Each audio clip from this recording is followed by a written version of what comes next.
തിരുവനന്തപുരം നാവായിക്കുളം ഗ്രാമപഞ്ചായത്ത് പ്രസിഡന്റ് സ്ഥാനത്ത് ആസിഫ് കടയിൽ രാജിവെച്ചു. DCC നേതൃത്വം രാജിവെക്കാൻ അന്ത്യശാസനം നൽകിയിരുന്നു. ആസിഫ് കടയിൽ CPIM പിന്തുണയിലാണ് പ്രസിഡന്റ് സ്ഥാനത്തെത്തിയത്. വൈസ് പ്രസിഡന്റ് റീന ഫസൽ നേരത്തെ രാജിവെച്ചിരുന്നു. MG പ്രതീഷ് വിശദാംശങ്ങളുമായി.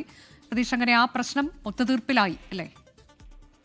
അനുജ, തീർച്ചയായും തദ്ദേശ തെരഞ്ഞെടുപ്പിന് പിന്നാലെ സംസ്ഥാനത്ത് അട്ടിമറി നടന്ന ഒരു പഞ്ചായത്തായിരുന്നു നാവായിക്കുളം ഗ്രാമപഞ്ചായത്ത്. 24 വാർഡുകളുള്ള പഞ്ചായത്തിൽ 12 സീറ്റുകൾ UDF നേടിയെങ്കിലും ഇടത് 6 മെമ്പർമാരുടെ സഹായത്തോടുകൂടി കോൺഗ്രസ് വിമതനായ ആസിഫ് കടയിൽ പ്രസിഡന്റ് സ്ഥാനത്തേക്ക് എത്തുകയായിരുന്നു. തുടർന്ന് അച്ചടക്ക നടപടി സ്വീകരിക്കുമെന്ന ഒരു മുന്നറിയിപ്പ് DCC നേതൃത്വം മുന്നോട്ട് വച്ചിരുന്നു. രാജിവെച്ചില്ലെങ്കിൽ തിരഞ്ഞെടുപ്പിൽ നിന്ന് അയോഗ്യനാക്കും എന്നതായിരുന്നു പ്രധാനമായ മുന്നറിയിപ്പ്. ഇതിന് പിന്നാലെയാണ് ആസിഫ് കടയിൽ പ്രസിഡന്റ് സ്ഥാനം രാജിവെച്ചിരിക്കുന്നത്. രേഖാമൂലമുള്ള കത്ത് ബന്ധപ്പെട്ടവർക്ക് ഇതുമായി കൈമാറിയിട്ടുണ്ട്. നേരത്തെ വൈസ് പ്രസിഡന്റ് സ്ഥാനത്തേക്ക് മത്സരിച്ച റീന ഫസലും രാജിവെച്ചിരുന്നു. അതിന് പിന്നാലെയാണ് ഇപ്പോൾ പ്രസിഡന്റ് സ്ഥാനത്തേക്ക് തിരഞ്ഞെടുക്കപ്പെട്ട ആസിഫ് കടയിലും രാജിവെച്ചിരിക്കുന്നത്. എന്തായാലും ഇനി പുതിയ ഭരണസമിതിയെ നാവായിക്കുളം ഗ്രാമപഞ്ചായത്തിൽ കണ്ടെത്തും. അതിനുള്ള നടപടികൾ അധികം വൈകാതെ ആരംഭിക്കുമെന്നതാണ് മനസ്സിലാക്കാൻ കഴിയുന്നത്.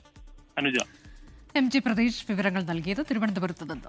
ലോകത്തെവിടെയായാലും ഏത് സമയത്തും 24 വാർത്തകളും ഓഗ്മെന്റഡ് റിയാലിറ്റി പാക്കേജുകളും എക്സ്പ്ലെയിനറുകളും വിശദമായി കാണാൻ ഞങ്ങളുടെ YouTube ചാനൽ നിങ്ങൾക്ക് സബ്സ്ക്രൈബ് ചെയ്യാം.